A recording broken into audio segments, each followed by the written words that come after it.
Hello and welcome to another Royal Reviewer live pop-up chat, and yet again another day has gone by and we have another slew of royal stories to cover. The majority of them again about the Prince Harry and Duchess Meghan situation that is still ongoing. We still haven't had at this point any official information released about what was about anything that's actually going to happen regarding the Sandringham summit and the Sussex's future. We've had William and Catherine out today on a royal visit. Bradford, the message very much being keep calm and carry on, British stiff upper lip and everything that goes with it. We have got news of Markle versus Markle, and I use in quotes because that's how it's been dubbed by the press. We've had stories about Harry's friends saying that he hasn't spoken to them since about halfway through Meghan's pregnancy with Archie. We've had sightings of Meghan, obviously on the seaplane, attending the engagement that she attended. We've had Harry launching, well, kind of saying where the INVICTUS Games 2020 is going to be held. So we've got quite a lot of ground to cover tonight. So I want to kind of move on fairly swiftly with a lot of these stories. So I'm going to find the chat room, see who's here, see if notifications have been going out. So let's go and take a look. I'm going in live. If I do share any links or anything, I will put them in the description. I still can't live stream on my Steps of Sussex channel. My goodness, I've actually emailed YouTube about this. So it says you need over 1,000 subscribers to be able to live stream from your mobile device. As you all know, I always live stream from my phone. That's a mobile device. Every time I go in, it says you are ineligible to live stream on your device, and I'm like, why? I've had over 1,000 subscribers since Sunday, so I did send them some feedback saying, why can't I live stream on that channel? So that is ongoing. As soon as I'm able, I will start live streaming on that channel. Right, yes, hello to everybody. I can see all the hellos coming in. Which story shall we start with? I mean, we've got lots to pick. Let's go with, shall we go with a nice one? Let's go with a nice one, shall we? So, as we know, Prince Harry, one of his passions is the INVICTUS Games. That is one of his set-piece achievements that he has done in his adult life.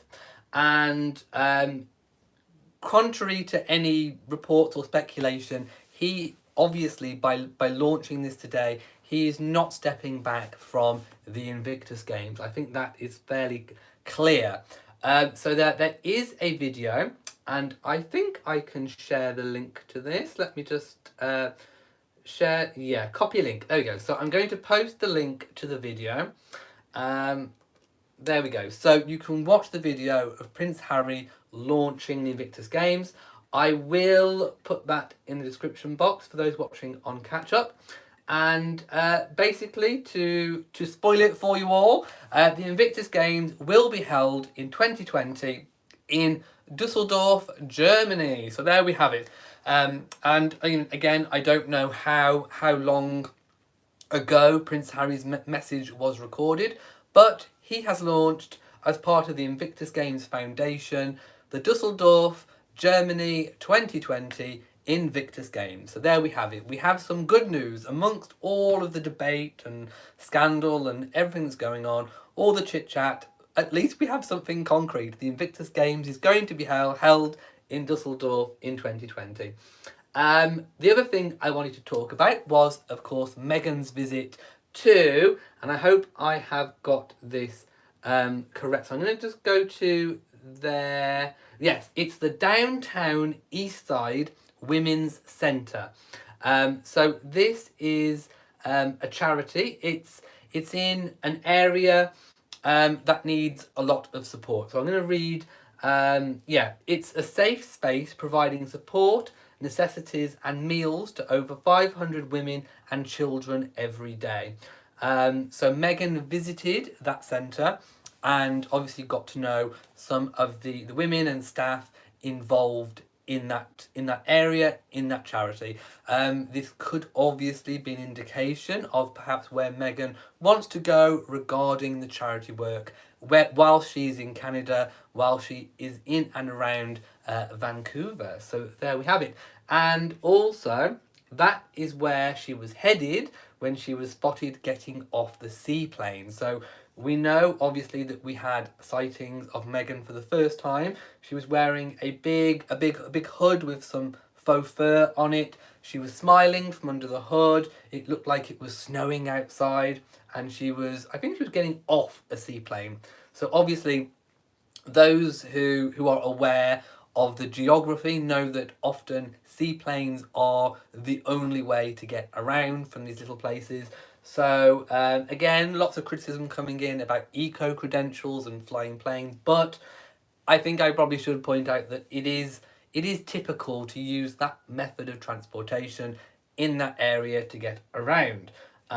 She's seen carrying a bag, wearing brown boots. I know people have made a big fuss about what she's wearing. I think also she was seen. It was when she was boarding it. She was boarding the seaplane.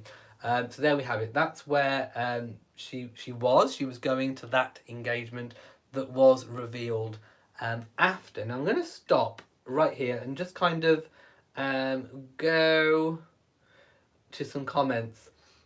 H. London says, this story has turned into a soap opera. Indeed, it has. I hope people will begin to heal and come together in the name of harmony and love. I couldn't agree more, and I'm so glad that I read that comment out. Apparently I froze. If I froze, refresh. Just refresh. Let's have a look. Sean says, Meghan looks so happy, bless her, and it's nice to see some good news apart from what's going on with her father, you commented. Jan says, didn't I say Dusseldorf 2020? Yes, I did. I said Dusseldorf 2020 for the Invictus Games, not Japan Olympics, no. Barbie says, I wouldn't have never seen the comment by Kerry B if everyone hadn't put what? What? What's going on? I don't know. I'm just talking. Right. If there are any trolls in the live chat, just ignore them. It's best not to respond, especially if we don't have any moderators available at the moment. So I'm not going to go through all the photographs of Meghan in the hood. I mean, when I say hood, I don't mean an area. I mean her hood. I'm not going to go through all those. It is literally just Meghan walking with a big hood on. Paparazzi type photographs. I'm not even going to post the link because you've probably already seen them. But it does show that Meghan is focusing on a program of work in her new geography, in her new geographical location. I'm going to move on to, we will go back to Harry and Meghan related things, but I do want to speak about the Cambridges today in Bradford. So this engagement was released in advance. We knew they were going to attend, and it just looked like a really lovely, wonderful, joyous day. It was very much, obviously, a message. The royal family back to work. Over the last few days, we've had engagements with Princess Anne, Camilla, William doing the investitures at the palace, William and Catherine today on a joint engagement in Bradford.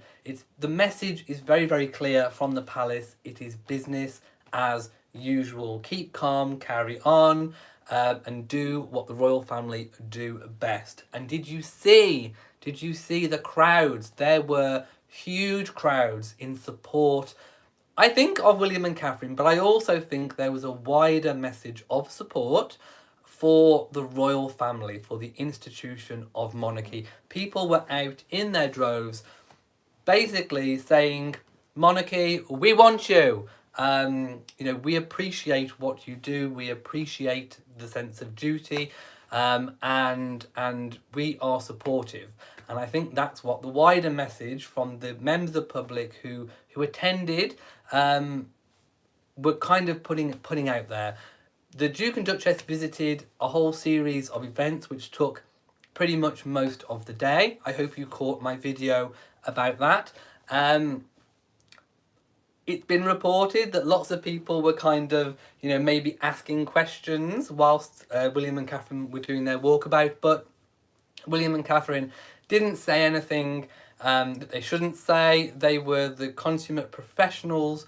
They did literally just keep calm and carry on. So I hope you've enjoyed my video about that today. Let me go and see what people are saying. Catherine says, looks like they were having the institution of monarchy being so popular. Loved the Cambridge video. Thank you so much. Yeah, I'm not sure if I'm freezing or how much you're getting of this. I'm not sure if the internet is playing up or whether it's YouTube, but I'm gonna just carry on and hope that whatever I'm talking about actually gets out there.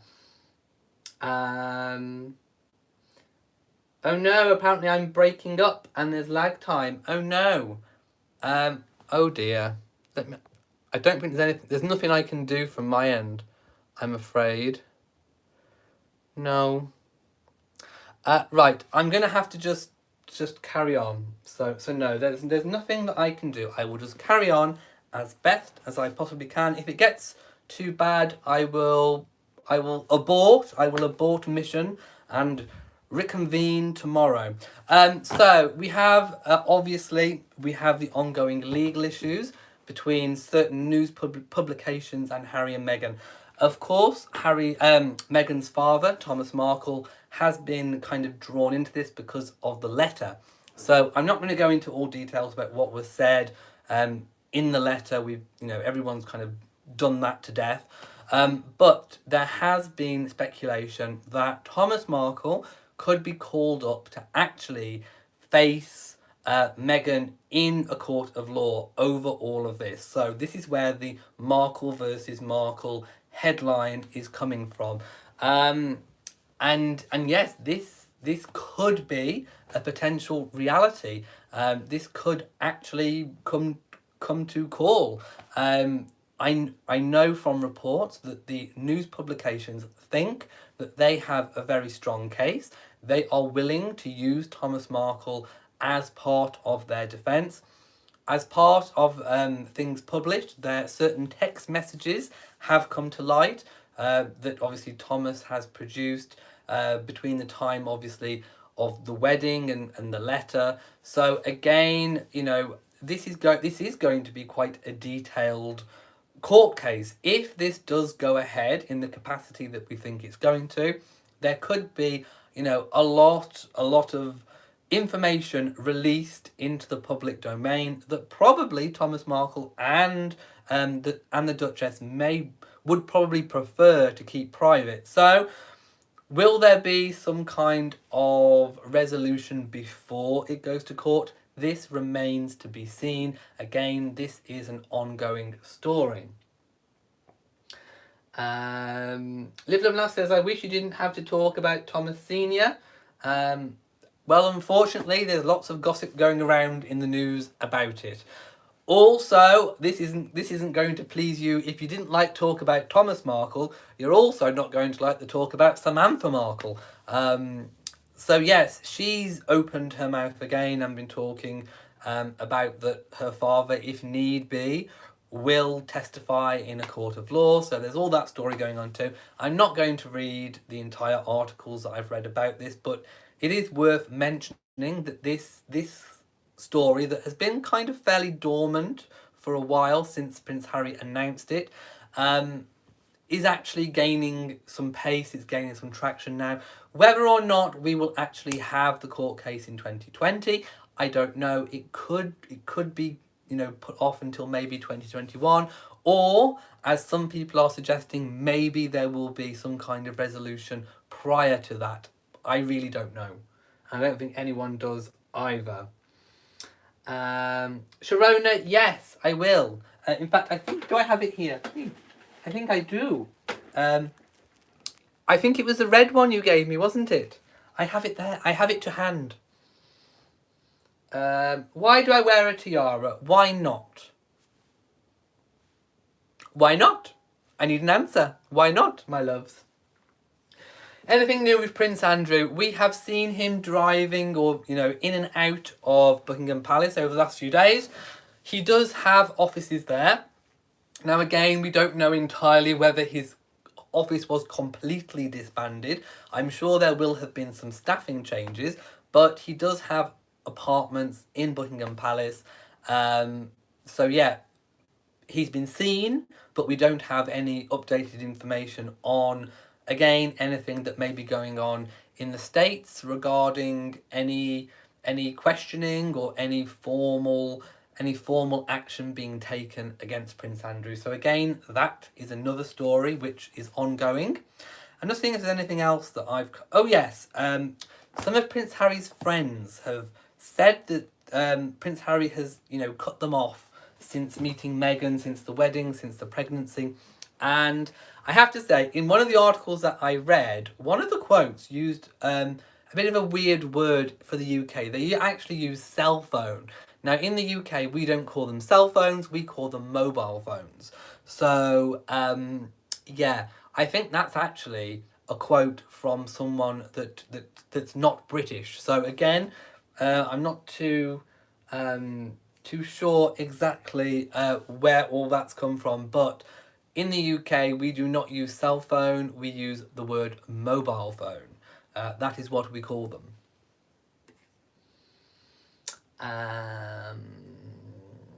Annie says, why is it okay for Prince Andrew to use the taxpayers' money, but the Sussexes can't use it for security? Well, Prince Andrew didn't want to scale back his duties. He had that imposed on him. Harry and Meghan are actively wanting to withdraw themselves. It's a bit like Princesses Beatrice and Eugenie. They actively, as far as I believe, want to work for the royal family. They want to be full-time working royals. It's the royal family kind of preventing them from doing what they actually want to do at the moment. I know Prince Andrew's case is a little bit isolated. I don't really think anything can quite compare to Prince Andrew's case at the moment. His kind of his status at the moment is quite unique, I would probably say. So there we go. Just a Girl says, wow, are you defending Andrew? No. I'm saying that nothing has happened. Nothing has happened at all. And yeah, we are waiting. We are waiting to see what's going to happen regarding Andrew. Karen Moss says, the Sussex is now up to... Oh, the Sussex Royal Instagram is up to 10.8 million followers of today. Well, let me see if... Let's have a look. Yeah, I think the video isn't doing very good today. It's either my internet or it's YouTube buffering. I'm not entirely sure what's going on. No, Princess Anne's children do not receive any type of security unless, for example, they are on the balcony or in a carriage at Trooping the Colour or something of that nature. Live, Love and Laugh says, wherever Harry and Archie are, they are security risks. Indeed. Exactly the same as lots of other celebrities. Celebrities, high-profile people, politicians are at risk. The reason why the royal family get the police protection for free, basically, at the expense of the taxpayers, is because they do work on behalf of the nation. If you're pulling back from that, it raises the question of, should that be funded? I do think that it should be available to them, because I do think that that police protection is better than bodyguards. It's far superior. And I do think that Harry and Meghan and Archie need that level of security. But the issue is not should they have it, but who pays for it. If you're withdrawing from the family, if you're not going to be doing the work, should it be funded by the Canadian taxpayer, the British taxpayer, or Harry and Meghan themselves? That is the question that's being asked. That is what's being discussed, and we await with bated breath as to what that resolution is going to be. Live Love Now says, don't compare them to celebrities. They are the Queen's family, that's why. They are, but like Zara and Peter, they are the Queen's family. They don't have titles. They do not do any work on behalf of the nation. If they want security, they have to pay for it. Beatrice and Eugenie, they had royal titles. Royal protection was taken away from them. Just because you are a prince or a princess, a member of the royal family, does not automatically give you the right to paid for royal protection or police protection.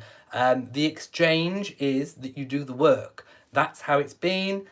Going forward, I don't know if that's going to change, but traditionally, that is how it has been. To get the police protection, that level of security paid for by the British public, by the taxpayer, you have to do the work, you have to do the duties. Just because you may be famous or you have a really high profile does not automatically give you that right. Yes, I agree. It's a complete question of who pays for the security. I do think they should have it. I think they would regret not having it, but should they pay for it themselves? That's the question. Leanne says, I'll be glad when all this supposition and conjecture is replaced with facts and plans. I'm suffering from Meghan and Harry what if fatigue. Again, I think we are all trying to muddle through this, trying to work out exactly what will happen.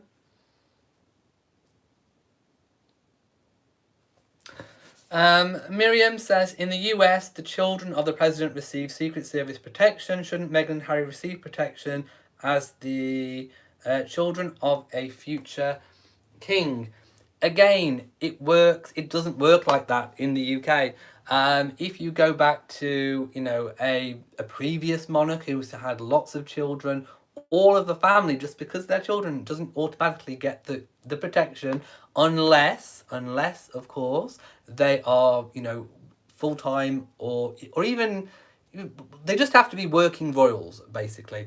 You could say the same thing about a prime minister. Whilst they're in office, the family does get a certain level of protection. As soon as they're out of office, no. Once you stop doing the work, once you're out of office, that protection ceases. And also, you could argue the same thing. Maybe shouldn't Princesses Beatrice and Eugenie get that level of protection paid for too?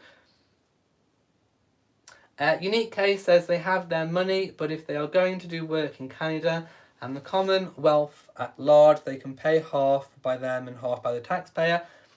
We can speculate all we want, but this has to be decided. Leb says, why can't Princesses Beatrice and Eugenie take over from them? Good question. There is technically a drop down of 3 royals at the moment. We don't have Prince Andrew working. Again, we don't know what level Harry and Meghan are going to be working at. The Queen is likely to probably need to offload a few more patronages, and when some of her cousins stop becoming working royals, there will be a bit of a vacuum. Princesses Beatrice and Eugenie would be perfect to pick up that slack, but will they? Again, that's another what if. It's another thing we don't know. Wendy says, as a Canadian, we do not wish to pay for their ongoing security. If it's just a visit, that's different. If they are here on permanent basis, no, the royals can pay for the royals.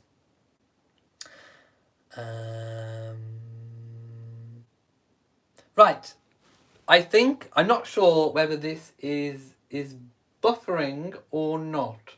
But I'm going to go because my little screen is whizzing around. I'm not sure if we are having buffering issues or not. So if you've enjoyed this video, please give it a big old thumbs up. Don't forget to share on social media, and also do hit the bell so that you know whenever I upload a new video. If anything happens, if we learn any information that's concrete, that's definite, I will of course come to you in a pop-up chat. Also, I will be checking daily to see if I can finally live stream from Steps of Sussex. Again, just to mention, just quickly before I pop off, there are so many. The comment was completely right. There are so many what ifs around at the moment. Everything at the minute is almost speculation. There are lots of gossip stories, and we are all at this point in these uncharted waters trying to make sense of it all. I think it's really good that we can come together and have discussions and open discussions, discuss the different issues and things that are going on. So from me in Shropshire, mwah, to you all, and goodbye.